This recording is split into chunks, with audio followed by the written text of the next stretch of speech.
If you follow book news, then you probably already know that in the US, new books are released on Tuesdays.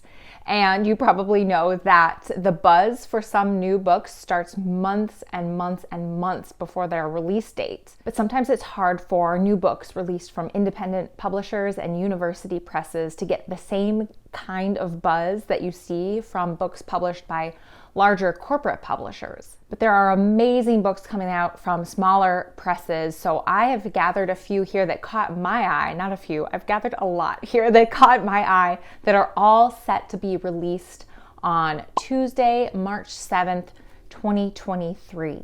And I am so excited to share a little bit about each of them with you. From Soho Press, there's Tina Mafia Soldier, and this is by Maria Rosa Cutruffelli, and it's translated from Italian by Robin Pickering Yazzie.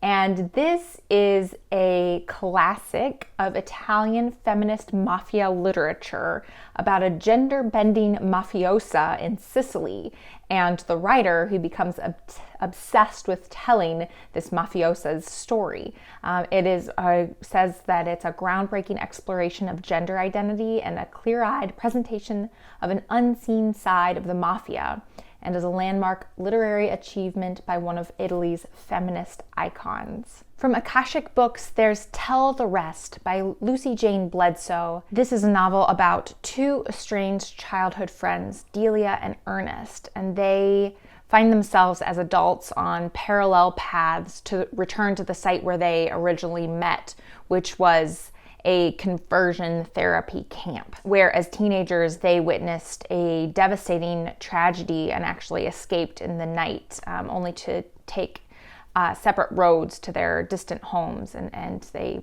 became estranged, but something occurs in each of their lives that draws them back to the site where they originally met. From Grove Atlantic is River Spirit by Layla Abu Layla, and this is a novel that is told through the voices of 7 men and women in the years leading up to the British conquest of Sudan in 1898. And it's told through the story is told through the eyes of ordinary people who are experiencing extraordinary times, and the author provides a deeply human look at the tensions between Britain and Sudan, between Christianity and Islam, between colonizer and colonized.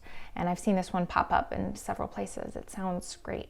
From the Feminist Press, we have Fat Off, Fat On, A Big Bitch Manifesto by Clarkeisha Kent. And the publisher's website says, in this disarming and candid memoir, Nigerian-American cultural critic Clarkeisha Kent unpacks the kind of compounded problems you face when you are a fat, black, queer woman in a society obsessed with heteronormativity. And Gabrielle Union describes this book as heralding a bright, essential new voice.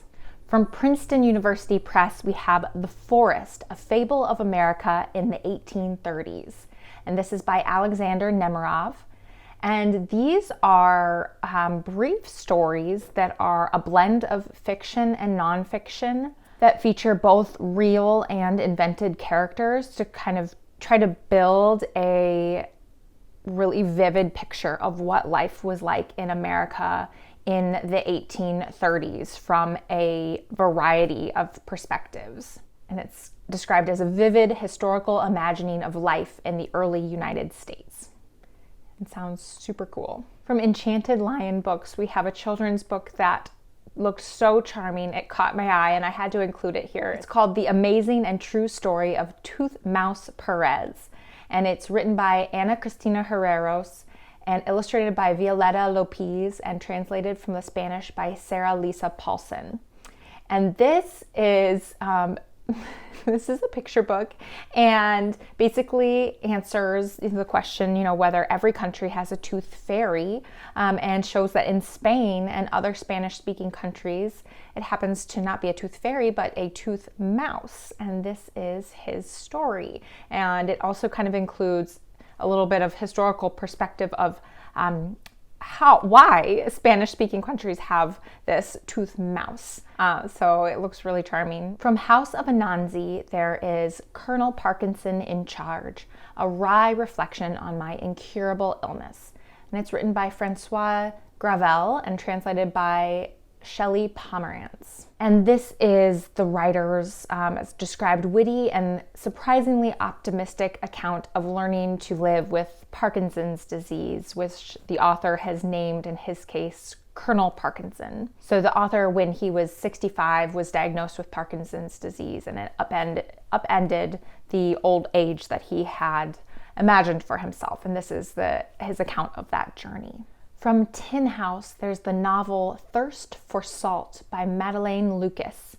And this is the story of a young woman who is on a holiday with her mother in an isolated town on the Australian coast. And she finds herself drawn to an older man named Jude, who's about 20 years her senior. And it's described as a magnetic novel about female desire and independence. There's a few coming out from New Directions on March 7th, including Fulgentius by Cesar Aria. And this was translated by Chris Andrews.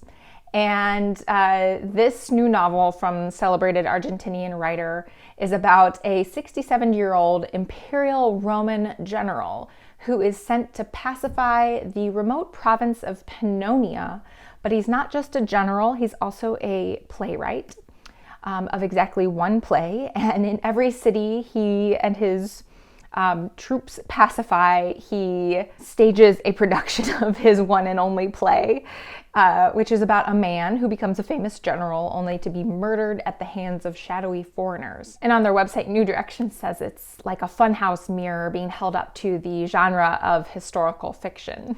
Then also from New Directions, we have a re-release of a novel called Francisco by the author Allison Mills Newman.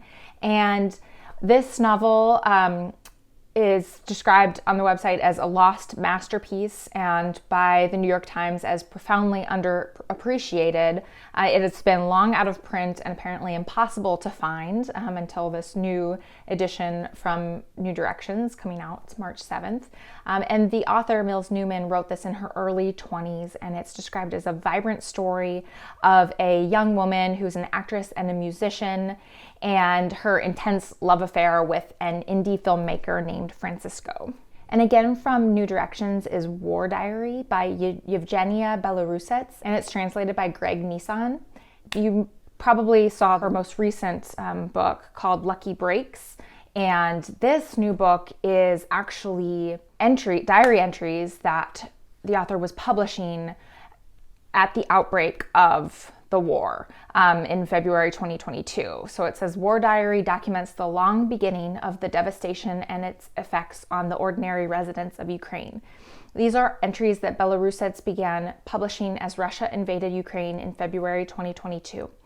The entries are being published here by New Directions with a new preface by the author and also new entries that discuss the ongoing war. So my understanding is the initial entries were something like the 41 first days of Russia invading Ukraine. They were published online and translated.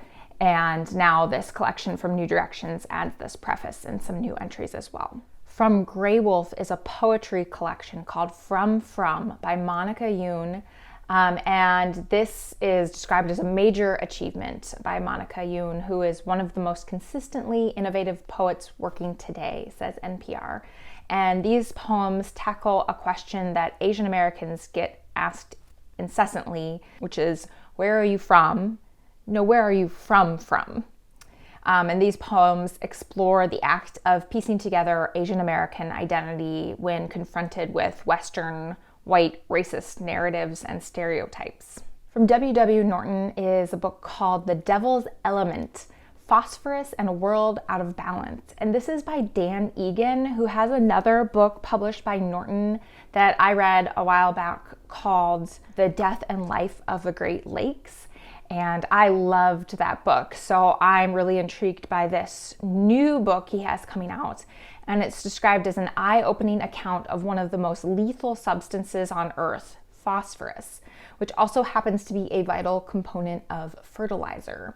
Dan Egan explores how our over-reliance on phosphorus is causing toxic algae blooms and dead zones in our waterways, but he also explores how diminishing access to phosphorus poses a threat to the food system worldwide. So again, The Death and Life of the Great Lakes by Dan Egan was so great and really hit home since I live on a Great Lake.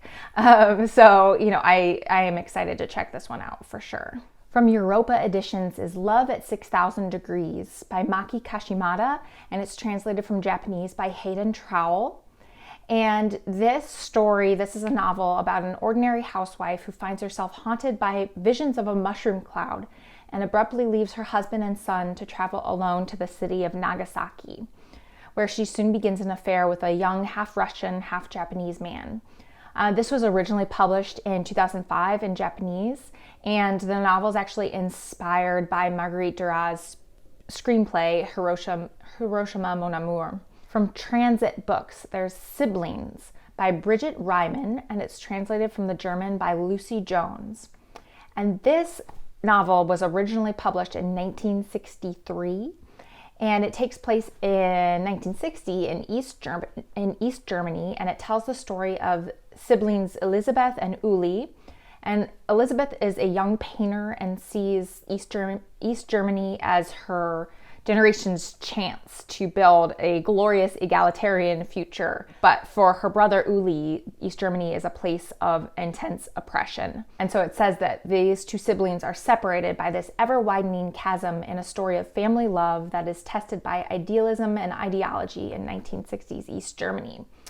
And the author, Bridget Ryman, is considered a master of socialist realism. She died in 1973 at the very young age of 39.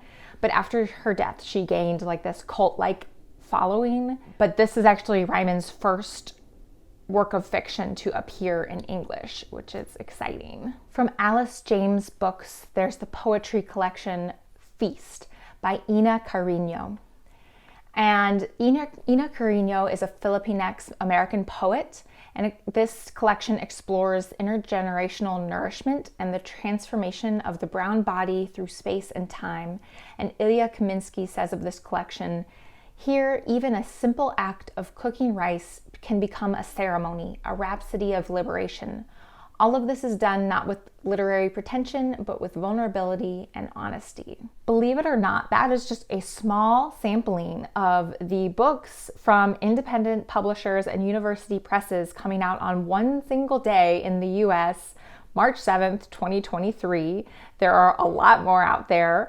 If any of those books sounded good to you, I hope you'll hit the like button to help this video spread and maybe build a little more buzz around these amazing sounding books. Thank you so much. I hope you have a great week. Bye.